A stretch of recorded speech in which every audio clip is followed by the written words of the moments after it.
Graça e paz, amados. Vamos a mais um vídeo aqui no nosso canal e hoje o vídeo promete. Hoje é um vídeo que promete, gente. Mas antes, eu quero pedir para você que ainda não é inscrito, que se inscreva, acione o sininho de notificação para que você não perca nenhum dos nossos vídeos. E você que já é inscrito, continue compartilhando, deixando seu comentário, seu like, porque isso ajuda demais no crescimento do nosso canal. E, consequentemente, alcançamos o maior número de pessoas com a palavra de Deus. Dito isto, nós vamos ao vídeo de hoje. Como eu disse, promete e promete muito. Por quê? Porque nós vamos falar de um assunto que é bem importante. Eu quero deixar bem claro aqui, antes de nós iniciarmos, antes de nós trazermos o conteúdo total do vídeo, eu quero deixar bem claro que nós não somos homofóbicos. Nós amamos todas as pessoas, até porque a Bíblia mesmo diz que Deus amou o mundo de tal maneira que deu seu Filho unigênito para que todo aquele que nele crer não pereça, mas tenha vida eterna. Então nós aprendemos com Cristo de que nós temos que amar a todos, independente das suas escolhas, das suas decisões. Somos livres, o homem tem um livre-arbítrio, né?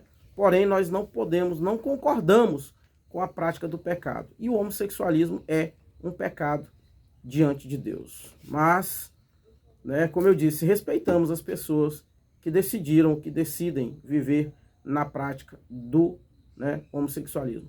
Vamos, para nós iniciarmos, eu quero pedir aqui temos aqui um assistente, e ele vai ler para nós Levíticos, capítulo de número 20, capítulo de número 20, versículo de número 13. Pode ler, por favor?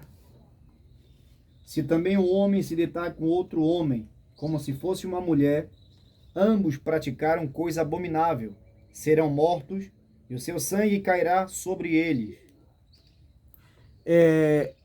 Essa passagem, está em Levítico, capítulo 20, versículo 13. Eu nem vou comentar a passagem.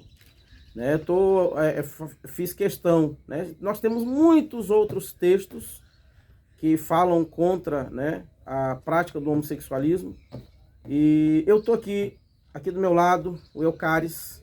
Eucaris, antes de eu começar a conversar contigo, eu vou falar aqui uma coisa que eu nunca falei aqui nesse canal. Dificilmente eu falo sobre isso, mas eu acho importante. Eu quero falar algo que aconteceu na minha vida. Aí você fala, você já foi homossexual? Não. É o seguinte, gente, muitas pessoas dizem assim, o fulano é homossexual, o outro diz assim, eu vivo no homossexualismo porque eu fui abusado quando eu era criança, e tive toda aquela situação. Gente, eu quando criança, eu fui criado sem pai e sem mãe, e eu sofri um abuso por parte, inclusive, de um primo meu. Mas, graças a Deus, eu, sinceramente, pra mim, eu tô falando aqui, tô falando pra mim, tá, gente?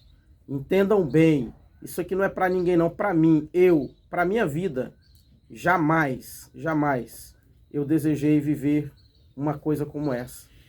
E eu acho que isso não é desculpa pra alguém dizer assim, não, eu sou homossexual porque eu fui abusado quando eu era criança. Eu fui abusado e não sou homossexual.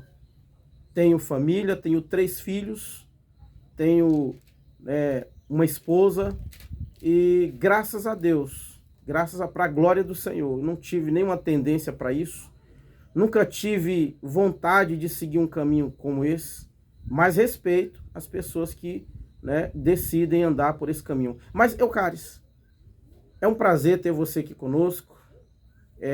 Em primeiro lugar, eu quero dizer que você está sendo muito corajoso em dar o testemunho e ao mesmo tempo está glorificando o Senhor. Eucaris, quantos anos você tem? Agora eu vou completar 44 anos. 44 anos. E como é que iniciou a tua vida? Como é que foi essa fase? Como é que foi essa fase onde você viveu na prática do homossexualismo? Como tudo começou? A paz do Senhor, meus irmãos. Em primeiro lugar, missionário, quero dizer que o prazer é meu. Foi um presente de Deus conhecer o Senhor. Aleluia. E louvo a Deus por essa amizade, por essa aliança. Amém. Missionário, assim, eu comecei muito cedo, sabe? Certo. No homossexualismo. Eu cresci num berço católico, tal. Aí, ali, eu tinha, desde a pré-adolescência, assim, a minha inclinação sexual nunca foi voltada para uso natural. O hétero, né? Para o hétero, exatamente. Mas tinha aquela inclinação. Só que eu, lá no fundo, eu tinha o discernimento de que aquilo era errado. E até eu tinha dito para mim mesmo, eu vou ir para o seminário, eu vou me tornar padre para tentar mudar isso na minha vida. Para não seguir esse caminho. Para não seguir esse caminho. Agora, Eucaris, existe algum histórico assim na sua família, de alguém que, próximo a você, eu digo da sua família, mas bem próximo, assim, existe algum histórico? Não, missionário, não existe. É algo que é inexplicável, né? É inexplicável, assim, a ciência tenta dizer uma coisa, a estatística outra, mas, assim, algo que é inexplicável, é assim, indetectável. Tipo, eu digo que o pecado não escolhe a pessoa. Verdade. É a pessoa que escolhe o pecado. Verdade. Inclusive, você falando sobre isso, eu lembro de Caim, lá no capítulo 4 de Gênesis, quando Deus falou: Caim, o pecado está à tua porta. Cabe a você dominá-lo. Ou seja, Deus estava mostrando ali: Caim, você tem poder para dominar o pecado. Você tem força para dominar o pecado. Você só não domina se você não quiser, não é? Então, Eucaris, e aí? Conta aí, como é você tentou ir para o seminário? Eu me aproximei de um padre, tal, de pessoas, para poder tentar mudar aquela minha vida e ir para o seminário. Certo. Só que o meu primeiro impacto com isso foi algo decepcionante. Porque não estou dizendo que todos são iguais, mas me aproximei de uma pessoa de dentro da igreja até então, que estava ocupando uma posição dentro da igreja, certo, e que praticava a mesma coisa, entendeu? Da qual você estava querendo fugir. E aí aquela pessoa aproveitou da situação e tentou me induzir mais àquilo. Então, certo, eu procurei o padre responsável que tinha me levado para poder procurar o seminário, certo, apresentei a situação e disse: para mim foi uma ferida muito grande, eu estou me afastando. Não quero mais e vou me entregar. E aí, a partir daquele momento, eu me entreguei totalmente ao homossexualismo. Mas, na época, você teve o apoio do padre? Como é que foi? Eu simplesmente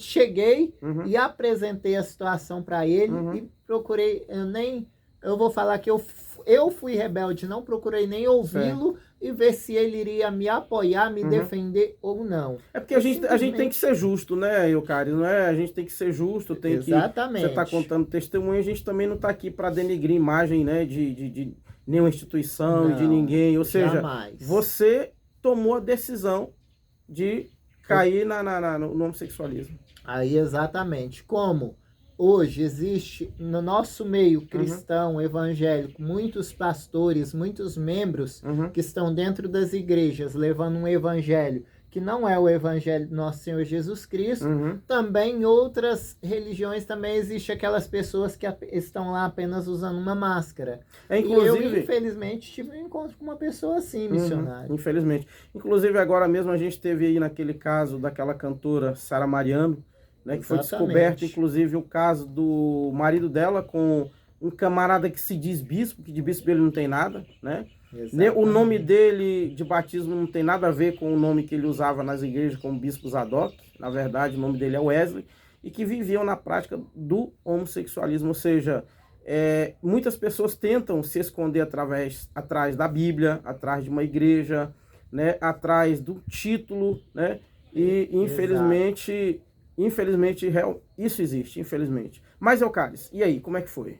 Aí eu me afastei da igreja católica, cortei vínculos e me entreguei ao homossexualismo.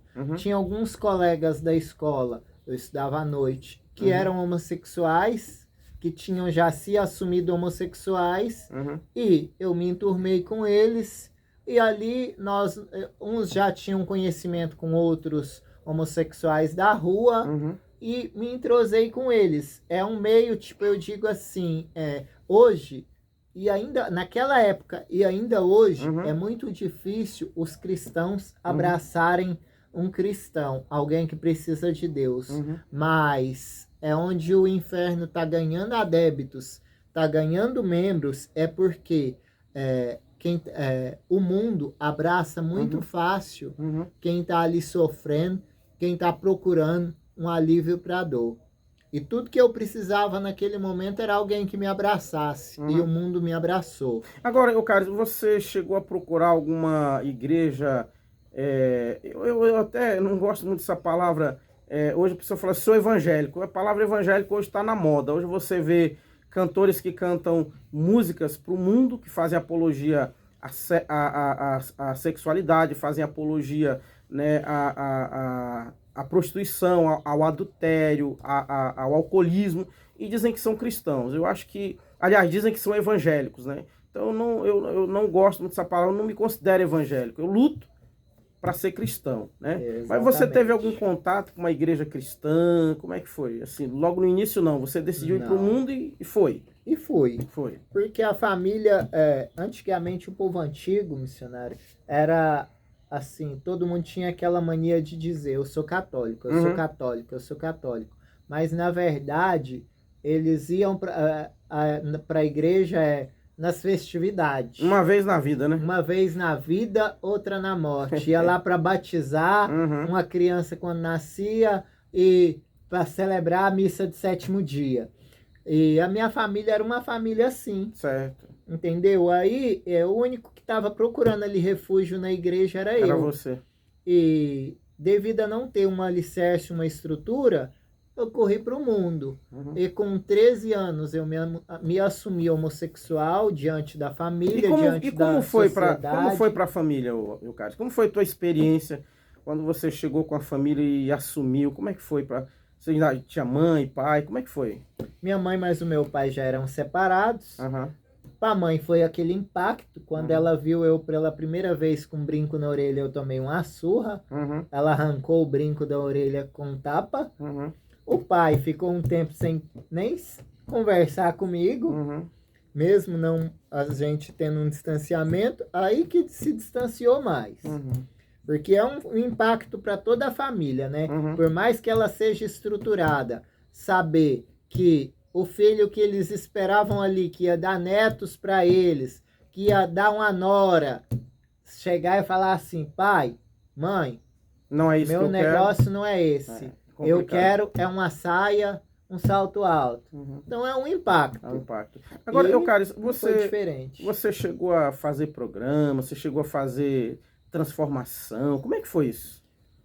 Eu tô te perguntando isso porque, lembra, eu tive aqui visitando domingo e você falou assim, vou mostrar algo para sua esposa e ela vai te dizer quem eu era, né? Missionário, eu com 13 para 14 anos, quando eu me assumi, o tipo de homossexual que eu queria ser era aquele tipo que chutou o balde, ou é 8 ou 80. Rebelde. Então eu não me adaptava àqueles homossexuais ali que se vestiam como homem, tal e tal. Eu queria ser um travesti. Uma mulher. Uma mulher. Queria... Na verdade, eu não queria ser uma mulher, eu queria ser um travesti, um homem que se veste de mulher. Certo.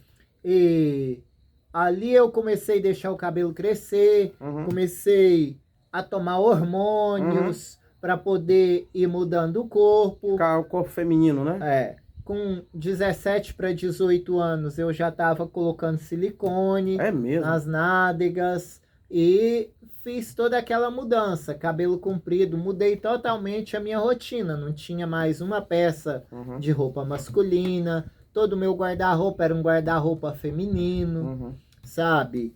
E a foto, inclusive, depois eu vou deixar no vídeo a foto para o pessoal ver. Mas essa foto, meus irmãos, que eu estou mostrando aqui no vídeo, é que eu guardo para testemunho de quem eu era e o que Deus fez na minha vida. Essa foto foi a última foto que eu tirei no dia que eu fui para a casa de recuperação. Que eu fui para me tratar das drogas. E aí, nessa sua vida né? Você também encontrou as drogas. Como é que foi esse teu encontro também com as drogas? É muito triste, né? Assim, ver... E ao mesmo tempo a gente glorifica o Senhor, né? Vendo um testemunho desse. Como é que foi essa fase da tua vida? Aí, aquele período de transição, dos 13 até os 15 para 16, eu fiquei naquela transição, mudando o corpo, deixando o cabelo crescer, mudando as vestes, me adaptando. Certo. E ali já fazendo programas, já nessa ganhando idade? dinheiro. Com 13 anos já fazia programa.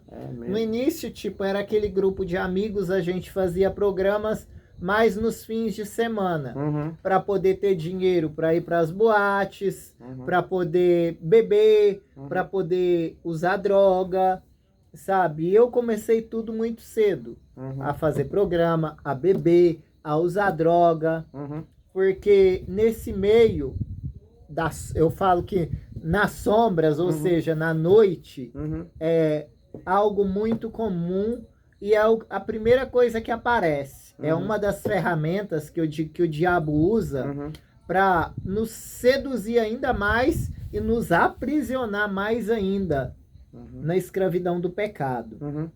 E ali a gente começa usando a droga, a bebida, simplesmente para uma festa, para uma boate, para ficar mais alegre um dia ou outro. E quando a gente vê, a gente está naquela escravidão diária, de todos os dias. Aí, inclusive, Caris, eu ouvi essa semana, né? Ouvi essa semana alguém dizer para mim que o fulano disse que usar, né, fumar cigarro de maconha não é droga. E é droga sim, né? E leva, inclusive, a Bíblia diz que um abismo puxa o outro, né? Um abismo puxa o outro. E foi isso que aconteceu contigo, né, Caris? Um abismo foi puxando o outro, né?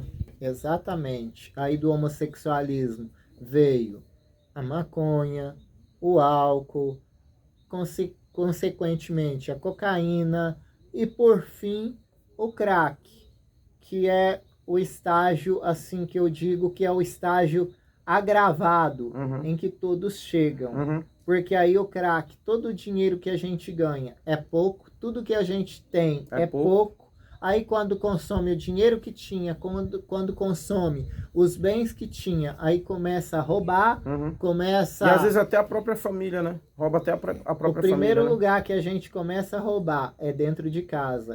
E quantas vezes eu fiz isso com a minha família, roubei dentro de casa, roubava na rua também, cheguei aí preso por conta disso, sabe? Mas nada disso me fazia criar coragem e vergonha na cara, sabe? E reconhecer que eu precisava de uma mudança. Eu sempre ia me afundando mais. Mas você me falou que você contraiu algumas doenças. Como é que foi isso? Graças a Deus, uma doença sexualmente transmissível eu nunca peguei. Certo. Mas com 21 anos eu perdi um irmão. E por conta dessa perda eu tentei o suicídio. Eu tomei uma substância chamada limpa-forno, que me custou. Eu perdi o estômago, o esôfago, parte do intestino. Fiquei 1 ano num hospital internado, saí de lá pesando 35 quilos. E todos os dias o médico ia e falava para minha mãe assim, que ela não tinha perdido um filho, mas sim 2, que eu não ia sair dali, que eu não ia escapar. Quando eles viram que eu reagia bem aos medicamentos, decidiram fazer uma faringocoloplastia, que foi a retirada, e subiu o intestino. E colocou alguns anéis para eu poder me alimentar. Todos os dias naquele hospital ia um pessoal lá, evangélico, sabe? Orava pelas pessoas. E tinha um pessoal lá que toda semana ia lá e eles falavam a mesma coisa. Ei, Deus tem um propósito na sua vida. E como é que você ouvia isso? Tá bom. Da mesma forma que eu ouço assim, ei, arroz com feijão é bom. Mas... como era algo que eu ouvia no cotidiano, eu nunca me aprofundei, me interessei. Não dava por importância, aquilo. né? Porque quem se interessa por arroz com feijão? Ninguém, né? A gente se interessa pelo bife, pelo frango, mas o arroz com feijão a gente não quer. É só arroz ou feijão, né? Muitos não querem. Aham. Aí o que aconteceu? Fiquei aquele tempo no hospital, saí do hospital. Assim que eu saí do hospital, o médico falou assim, olha, ele vai se alimentar o resto da vida com papinha de neném e vai ter no máximo 3 anos de vida. Porque o organismo dele não vai absorver as proteínas necessárias. E eu saí de lá com aquele pensamento, se eu vou ter 3 anos de vida apenas, aí eu me afundei mesmo na droga. Não, meu Deus. Me Você afundei. falou assim, bom, só vou ter 3 anos, então eu vou aproveitar. Na tua ideia eu vou aproveitar. Vou aproveitar. E ali eu me afundei mesmo. Nesses 10 anos seguintes à cirurgia. Quando passados 10 anos, eu descobri que eu estava com um tumor. Ou seja, depois dos 3 anos, os 3 anos que os médicos te deram, você ultrapassei. Aí, com 30 anos, eu descobri que estava com um tumor dentro da medula devido à exposição química daquele produto que eu ingeri. Que foi o limpa-forno. O limpa-forno. Aí eu cheguei a ficar paraplégico, descobri que eu estava com esse tumor, fui fazer um tratamento lá no Hospital do Câncer de Barretos. São Paulo? Exatamente. E lá naquele hospital, o médico olhou e falou para mim, você tá com um tumor de 7,5 centímetros. Meu Deus. Entre L1 e L3. E nós vamos ter que remover essas 3 vértebras para retirada desse tumor. E devido a isso, o médico falou, olha, eu vou te operar para apenas salvar a tua vida, mas andar você nunca mais vai andar. Recuperar os movimentos da cintura para baixo é impossível para você, porque a sua situação é grave. Mas eu fiz a cirurgia. E terminada a cirurgia, eu estava me movimentando normal. Glória a Deus. Tava com muita dor nas costas e o médico, falei com o médico, parece que eu levei foi marretada nas costas e o médico pegou e falou assim, levou mesmo. Aquele doutor ali, o ortopedista, que deu uma martelada lá para quebrar os ossos. Se você quiser levantar e lá dar umas marteladas nele.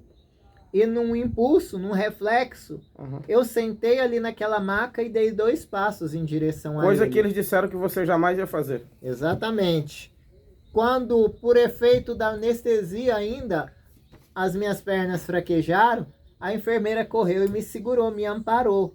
Porque o médico que disse que eu não andava mais estava ali mais branco do que essa mesa aqui. Sabe? E ele olhou sem e entender disse, o que tinha acontecido, né? Você andou. Aí ele pegou e falou, nós retiramos 3 vértebras, L1, L2 e L3 da sua coluna. Como é que você andou, né? Aí, segundo a medicina, uma lesão de 0,5 centímetro em uma dessas vértebras deixa a pessoa permanentemente paraplégica. Mas, para a glória de Deus, todos os dias, aquele médico ia lá de manhã cedo e dava alguns passos comigo no corredor. Andava comigo, levou eu até Campinas, não achando explicação. Quando foi no dia dele me dar a alta, ele disse assim, ei, você tá andando por causa da cartilagem das suas costelas, mas não desfaça da cadeira de rodas, porque qualquer hora você vai voltar para ela e é permanente. E tem quanto tempo isso? Tem 13 anos. E 13 anos. Mais uma vez eu saí de lá, pastor, com a palavra do homem. E ali no hospital iam novamente pessoas evangelizar e diziam, Deus tem um propósito. E tinha mesmo. Mas eu saí dali com aquele pensamento. Ei, se qualquer hora eu volto para a cadeira de roda, se um travesti já sofre preconceito, imagina um travesti aleijado. Então ali eu determinei na minha vida que enquanto eu estivesse caminhando seria só para usar droga, para me prostituir, para roubar. Meu Deus. E ali era dia e noite naquela escravidão. Quer dizer, mesmo você recebendo milagre, mesmo você sendo abençoado pelo Senhor, mas você sempre ia aquela inclinação para o mundo. Exatamente, porque eu não conhecia a Deus. Sim. E nisso eu fiquei ainda por 3 anos, até que um dia eu usando droga na casa de uma amiga, que para a glória de Deus hoje está servindo a Jesus. Eu saí dali, peguei uma corda que tinha no quintal e disse, minha mãe nunca mais vai me ver desse jeito. E fui procurar uma árvore no meio do mato para me suicidar. Uhum. Já pela segunda vez, né? Ali Já foi tentar pela segunda vez. E ali eu fui tentar o suicídio. Eu entrei no meio do mato, eu me lembro de acordar no hospital. E lá os médicos disseram que os bombeiros me levaram. Os bombeiros disseram assim, que uma senhora que estava catando reciclagem no meio do mato me achou, levou até a avenida e chamou os bombeiros. E até hoje eu nunca encontrei essa senhora. Mas se um dia eu tiver o prazer de encontrar, eu quero agradecer muito a ela. Mas eu agradeço sempre primeiramente a Deus, que mais uma vez teve misericórdia. Colocou ela no teu caminho, né? Uhum, exatamente. E aí ali, a minha mãe, eu disse para minha mãe, eu acordei no hospital, a minha mãe estava nos pés da minha cama com aquela corda na mão. E eu disse, ou é uma clínica de contenção, ou é essa corda aí, porque eu não aguento mais. E a minha mãe ficou tentando ali arrumar uma clínica de contenção, na época era muito caro, e não encontrou. Chegou de manhã, ela deixou a minha irmã na escola, explicou a situação para uma amiga que trabalhava na escola. Ela deu o telefone de uma casa de recuperação aqui de Goiás. Eu sou lá de Minas, de Frutal. E ela deu o telefone dessa casa de recuperação aqui no Goiás, que na época ficava lá no setor dos americanos, em 2013. Isso qual o município? Aqui em Lusiânia. Lusiânia. Aqui em Lusiânia, lá nos americanos. Certo. E aí ela ligou para o então presidente da instituição, pastor Marcelo Lemos, que eu tenho um grande carinho, e ele disse, não pode trazer. Ela explicou a situação, não pode trazer. Minha mãe chegou no hospital e falou, ó, achei uma clínica, não é de contenção, e é evangélica. E eu literalmente, devido a viver no pecado, e tudo que o cristão pregava para mim era uma transformação, era uma mudança de vida, eu os odiava. Eu odiava, como existe hoje muitos aí que estão no pecado, e que odeiam cristãos porque o cristão quer pregar o conserto na vida dessas pessoas. A mudança, né? Mas não é que o cristão quer mal essas pessoas, ao contrário, quer bem, quer ver essas pessoas livres da escravidão que elas vivem hoje no mundo. Sim. E então, eu peguei e falei para ela, ixi, crente não, pelo amor de Deus. Já vou chegar lá, a primeira coisa que eles vão falar é isso, isso e isso. E ela, não, vamos ligar. Ligou, o Pai do Senhor. Bom dia, né? Bom dia, Pai do Senhor. Eu sou um travesti, quero me recuperar das drogas, sou assim, assim, assado. O senhor me recebe aí? Recebo. O senhor me aceita aí? Aceito, pode vir. E assim nós fizemos. Eu vim com 3 malas. Cada mala parecia que tinha uma pessoa dentro. Mas não tinha uma peça de roupa masculina. Tudo feminino. Tudo feminina. Cheguei naquela casa de recuperação, o pessoal ficou assustado. Colocaram eu num quartinho sozinho. Porque ficaram com receio de colocar eu no meio dos outros meninos. Sim. E ali 2 dias depois eu conheci o pastor. O pastor Marcelo foi lá. Ele chegou lá, eu estava lá na cozinha picando um repolho. E o pastor Marcelo, ele é bem extrovertido. E ele chegou, pegou um copinho de café, tá lá tomando café. Eu lembro direitinho dessa cena, que foi uma das cenas que mudou minha vida. Ele olhou pra mim e brincou assim, ei, que no Goiás a gente arranca isso é na gasolina. E eu assim, Aí eu olhando, fui picando o repolho e olhei para minhas unhas, que estavam pintadas, estavam grandes e pintadas com esmalte vermelho. E ele aí, vamos mudar de vida, cortar esse cabelo, mudar a aparência, esse jeito seu. E eu era muito arrogante, muito soberbo. Já soltei aquela faca, como é que é? Eu não desfiz nem as minhas malas. Nós conversamos por telefone, eu expliquei pro senhor, eu vim pra cá para parar de usar droga. Não foi para mudar a opção sexual, porque aí já entrou a síndrome Gabriela, que todo mundo tem, né? Para ficar Uhum. naquela vida de conforto no pecado. Eu nasci assim, eu sou feliz assim. E assim eu minha vou morrer. família me aceita assim, a sociedade me aceita assim. E papapá. Uhum. Se um dia eu tivesse que mudar, pastor, seria pela vontade de Deus, não pela sua. Porque o senhor é comedor de arroz com feijão que nem eu. O senhor falou pra ele? Exatamente. Aí ele pegou e começou a rir. Eu olhei pra ele e falei, por acaso eu tô pintado de palhaço? O senhor tá rindo de mim? Porque se eu tiver, o senhor fala agora. Eu pego as minhas coisas e saio. E eu lembro, até hoje, que eu mirava uma direção, sabe? Uhum. Eu ficava comigo assim, se eu pegar as malas e ir reto aqui, missionário, eu vou sair na BR que pega pra Minas. E a gente fica tão enganado, o diabo engana tanta gente, né? Uhum. Que a direção que dava pra Minas era a direção outra. totalmente oposta, sabe? Eu ia sair nos abismos, nos esbarrancados que tinham lá perto. Uhum. E ali eu peguei e falei pra ele, né? Se um dia eu tivesse que mudar, seria pela vontade de Deus, a sua não. E ele pegou e falou pra mim, então, eu tô rindo porque você tocou num assunto que eu conheço um pouquinho. Você acredita que Deus pode mudar uma vida igual à sua? Falei, Deus pode, o senhor não. O senhor é comedor de arroz com feijão que nem eu. Ele pegou e falou assim, então eu vou te falar uma coisa. Deus não quer mudar a sua vida. Ele sempre quis mudar a sua vida. Aleluia. Mas se é assim que você pensa, fica aí, deixa Deus trabalhar. Chamou o coordenador da casa, falou assim, olha, se esse menino ficar aqui uma semana, um mês, 2 meses, não quero saber de ninguém falar para ele de mudança e transformação. Que quem vai tratar com ele é Deus.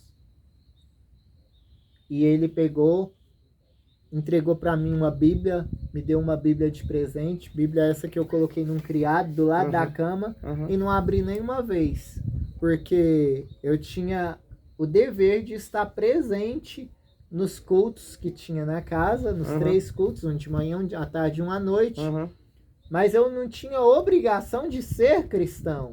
Então eu sentava na última cadeirinha lá, cruzava as pernas e ficava lá. Ou seja, a Bíblia continuava lá dentro, lá no criado mudo. Lá no criado mudo. Mas só o criado que era mudo, a Bíblia falava, viu, pastor? Aleluia. Isso, fiquei 2 dias assim, depois dele ter ido lá. No segundo dia, quando eu fui dormir à noite, eu acordei, depois de ter deitado para dormir, eu acordei, eu creio que umas 2 horas depois, todo cheio de coceiras. Aí eu comecei bem dizer a terra do Goiás. É esse lugar, é essa poeira, é isso, é aquilo que tá me dando alergia. Fui, tomei um banho, era uma água fria. Tomei um banho, troquei a roupa de cama, deitei e dormi. Dormi, eu creio que uns 15, 20 minutos e acordei todo cheio de bolas no corpo, bolhas, que pareciam queimaduras.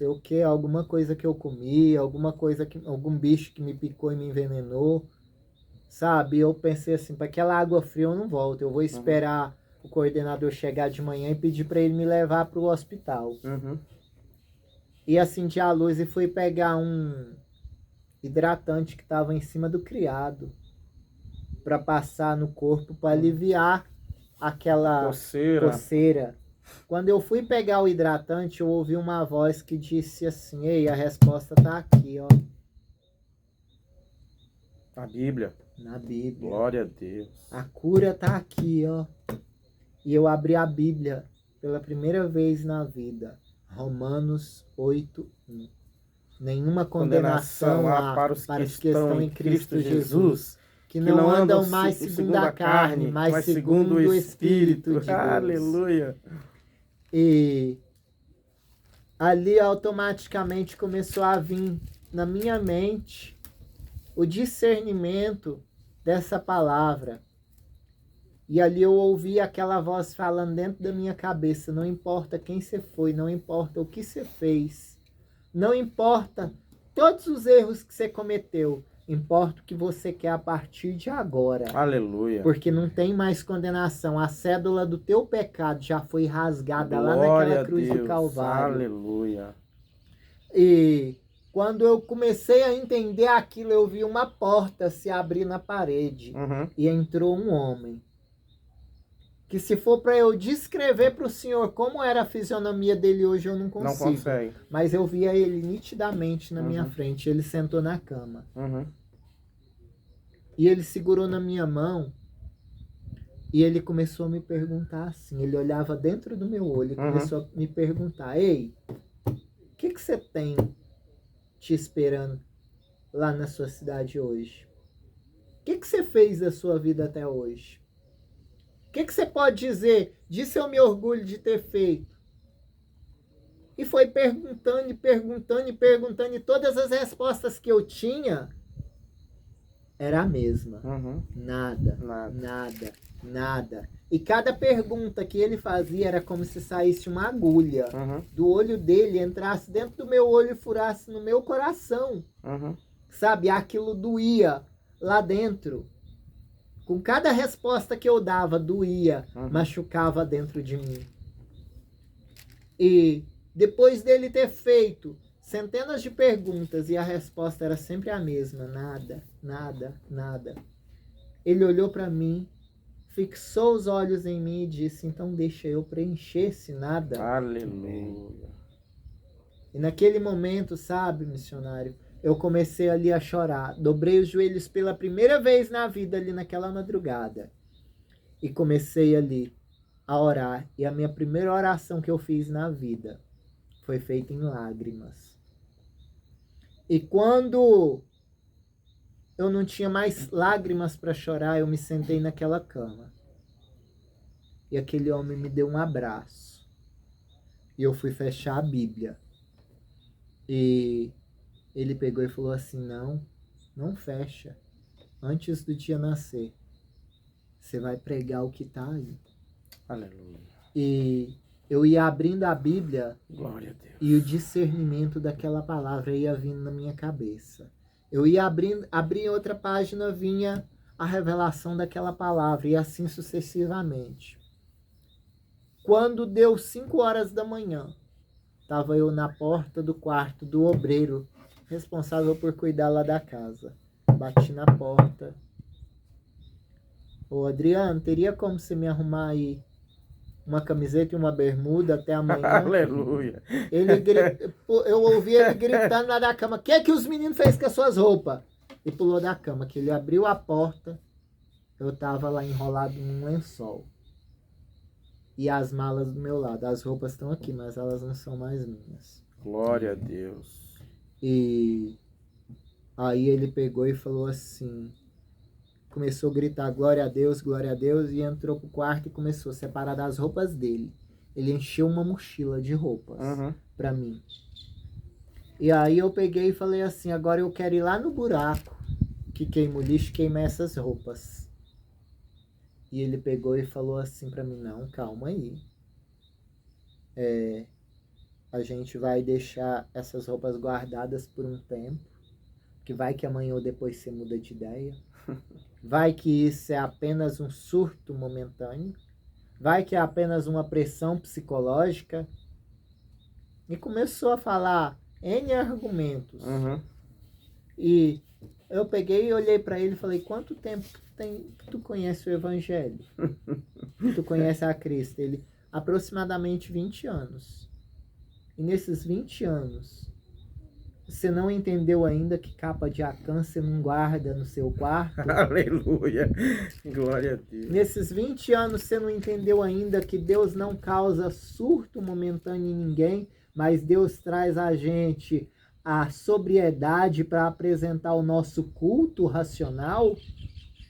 Você não entendeu até hoje que ele não causa pressão psicológica em ninguém, que ele, ao contrário, nos liberta e nos livra de toda a opressão do inimigo que tenta nos oprimir para nos escravizar no pecado? Eu fui falando. E ele pegou e falou assim: peraí, calma aí, Eucaris. Eu vou ligar para o pastor que ele vai te dizer a mesma coisa que eu te falei. Tá bom? Vou pôr no Viva Voz aqui para você ver que ele vai falar a mesma coisa. E ele ligou isso no meio da madrugada, ele ligando pro pastor. O telefone tocou 2 vezes, o pastor atendeu. Pai do Senhor, pastor, desculpa acordar o senhor essa hora, mas é porque o Eucário está surtado aqui, eu já tentei argumentar com ele de todo jeito aqui, mas ele está argumentando comigo na Bíblia, porque quer ir lá queimar as roupas dele, e eu já falei de todas as formas aqui que não deveria, tal, mas ele argumentou comigo dentro da Bíblia. E eu tô sem palavras, então eu liguei, desculpa acordar o senhor, eu liguei para poder saber o que o senhor tem a dizer. Com ele. Aí eu ouvi o grito de glória a Deus mais estridente que eu já ouvi na minha vida até hoje. Ele, Adriano, você não ligou para dizer para me acordar, mas se ligou para dizer que eu posso ir dormir, porque o pastor, se eu tô hoje aqui, eu glorifico primeiramente a Deus e a vida do pastor Marcelo Lemos, que pagou o preço em oração e jejum pela minha vida, para que o Espírito Santo de Deus fosse lá e me visitasse naquela casa, naquele lugar. E naquela noite, ele, quando não tinha mais força, ele pediu a Deus um socorro. E Deus mandou o socorro. Aleluia. E ele disse, Adriano, quando eu saí daí, eu reuni a igreja, falei a situação dele e disse que eu ia estar lá no altar, em jejum e oração. E aqui eu tô. E ele pegou e falou assim, não, pode ir lá com ele queimar as roupas. Aleluia. E eu fui lá, taquei fogo naquilo. E nunca mais usou. Parecia que tinha gasolina naquilo, porque quando eu risquei o palito de fósforo, fez fogo, parecia que estava toda molhada em gasolina. Aonde dizem assim, que o pecado, é só um pecado, não faz mal não. Pecado é inflamável, missionário. Sim. Ele quer queimar a gente assim, da mesma forma que ele queimou aquelas roupas, que eram objeto do meu pecado. Glória a Deus. Glória a Deus. E aí, eu lembro que o pastor, eu peguei e falei assim, pastor, o senhor vem aqui para cortar meu cabelo. Tá, por favor, que senão eu corto na faca. Caris, deixa eu só dormir um pouco. Aí depois eu vou. Tá, porque eu tô 2 noites sem dormir. Orando por você. Aí ele pegou e... Tá bom. Os meninos acordaram. Nós tivemos o primeiro culto do dia, né? Quando começou o culto, eu escutei o barulhinho do golfe dele vindo na estrada, indo lá pros americanos. Ele chegou lá. Eu achei que o senhor ia dormir. Eu deitei na cama, eu fechei o olho. Parecia que eu tava dormindo há 3 dias. E eu precisei vir, Glória a Deus. E a partir daquele momento tem sido assim, eu digo que eu tenho tido muitas lutas, mas a partir desse momento eu não tenho sido mais aquele derrotado que eu era, que vivia entregue ao pecado, missionário. Amém. Hoje você é uma nova criatura, trabalha inclusive na casa de apoio para recuperar pessoas. Olha, eu quero te agradecer, né, pela gentileza, pela coragem, e eu posso dizer para você com toda sinceridade que teu testemunho, ele glorifica o Senhor, ele exalta o Senhor e ele desconstrói, né, um argumento ou uma frase, né, que as pessoas dizem, não existe ex-homossexual. Não existe. Eles dizem que não existe, né? Mas em Cristo você foi transformado e hoje você é um homem de verdade, é uma pessoa que serve a Deus, portanto, contra fatos não existem argumentos. Você é um ex-homossexual. Eucáris. Para a glória de Deus. Para a glória de Deus. Essa aqui é a foto, né? Essa aqui é a foto? É a foto. Você mostrou lá, pessoal? Mostrei. Mostra lá. Aqui. Aí, gente. Essa é a foto, pessoal. Que isso é o que Deus fez na minha vida. Há 13 anos atrás, há 10 anos atrás, eu cheguei assim, na casa de recuperação, para me recuperar apenas das drogas. Mas Deus mudou o meu interior, o meu exterior, e tem me proporcionado por cada dia de me manter livre das drogas, do pecado e daquela vida que antes eu levava. Amém. Glória a Deus. Muitas pessoas dizem assim, não tem ex. não tem ex. Eu estava conversando com o missionário aqui um Sim, pouquinho rapaz. antes do vídeo. Eu digo assim, Conta o que isso. não existe é homossexual. Existem pessoas que praticam o homossexualismo. Porque um irmão que hoje é pregador da palavra, ele dizia para mim assim, não existe esse negócio de ex. Hoje você simplesmente não pratica mais o homossexualismo. Você só não está na prática do pecado. E ele praticava algo, E roubava, ele, né? esse irmão, ele tem um testemunho muito forte também, porque ele era chefe de uma quadrilha que roubava cargas. Ele era um ladrão, hoje é um presbítero para a glória de Deus. E ele disse, eu peguei, olhei para ele e disse assim, então o senhor acredita que não existe ex? E ele disse, hoje você é uma pessoa que está liberta do homossexualismo. É um homossexual que não pratica mais o homossexualismo. Então quer dizer que eu posso afirmar que o senhor é um ladrão que não rouba mais? Aí ele pegou e ficou assim, como? Ué, então, se não existe ex, o senhor hoje é um ladrão que não rouba mais. E aí ele entendeu o significado do evangelho.